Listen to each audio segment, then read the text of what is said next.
Hello, me old pal. This is the Tiger with the heart of a lion.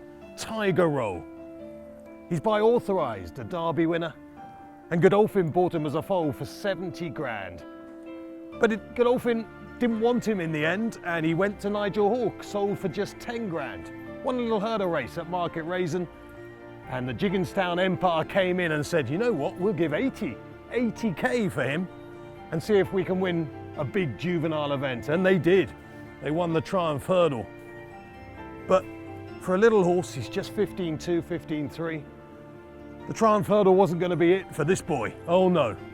He said, give me a national hunt chase, and he took it. He said, give me a cross-country chase, and he took it. He said, give me a Grand National, and he took it. And then he took another cross-country chase.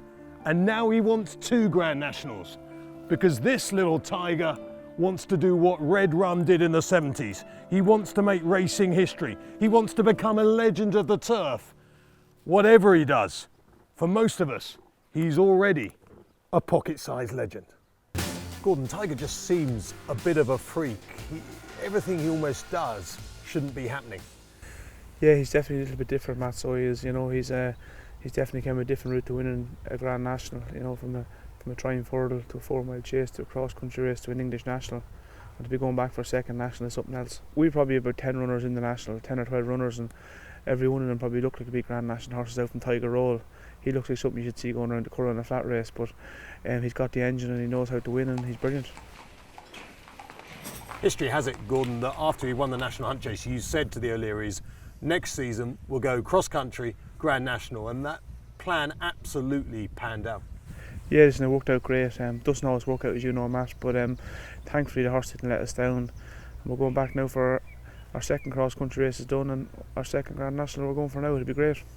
And the way he won the cross-country this time around, I mean, it was like watching Frankel over a cross-country fence. I mean, he won like a 10s-on shot. You could have said he was an absolute certainty just about all the way round. It was an extraordinary run.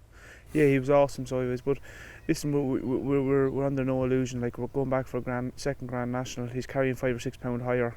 He's probably going into the race this year in better form, I'd say, than he did last year. You know, to win a Buying Hurdle in Navan the way he won it, and then to go on and win the cross country the way he's won it. You know, he's had a great preparation. I'm very, very happy with the horse.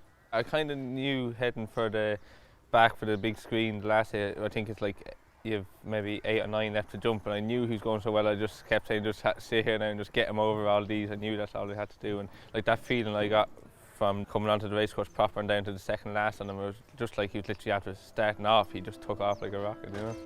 It's fair to say that this remarkable little horse has come out better than ever this season after winning the 2018 National.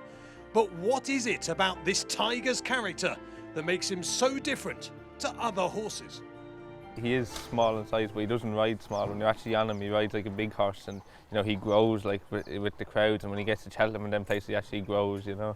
There's nothing like a horse winning. He knows he's the king at the moment, you know, and he's getting a lot of attention and he really likes it.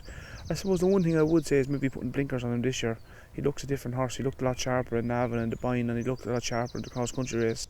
In a race, he probably is a bit different than other horses, because like a normal horse, you want him settled and relaxed, whereas Tiger Roll, you want him taking you and you know, pulling you, and the more he's pulling you, the better he's going. Whereas other horses, you want him saving energy. It's mad, you need him taking you along, like, and the more he's pulling you, the better he's going. It is a little bit unbelievable, but he's a very special horse. He's one in a million. He's probably the yard favourite. Everyone loves him. Going around the parade now in Aintree, you'll see him, he'll be booking a kick, and you wouldn't walk in behind him now, he'd give you a boot fairly quick, but that's the good thing about him, his character, and he likes getting on with life, and we're very lucky to have him.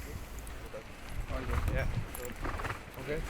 Can you believe that you've got a horse that is edging towards sort of 3-1 to win the world's greatest steeplechase?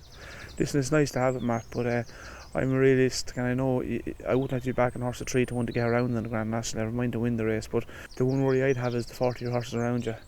You know, the best horse doesn't always win the Grand National, and that's the brilliant story to the Grand National. You know, the first mile of the race is going to be helter-skelter, and it's going to be exciting to watch. Nerves will be jangling for the team on the day, but how does Gordon cope in the run-up to the race? Does he allow himself to dream of a second national victory for the Tiger? I haven't really thought about it much yet because we're busy enough, you know, we've plenty of things going on in the yard here and we've a lot of horses going every direction. But I suppose as the next week comes, every day, there's interviews going on every day, you start thinking about it more, you know. I think if he'd Tiger Roll done it, it'd be something special because he's a horse that people have really latched onto, you know, for winning 4 times at Cheltenham and an English national. If he went and done it, I think he'd go down as one of the greats. He'd be a horse that'll never be forgotten.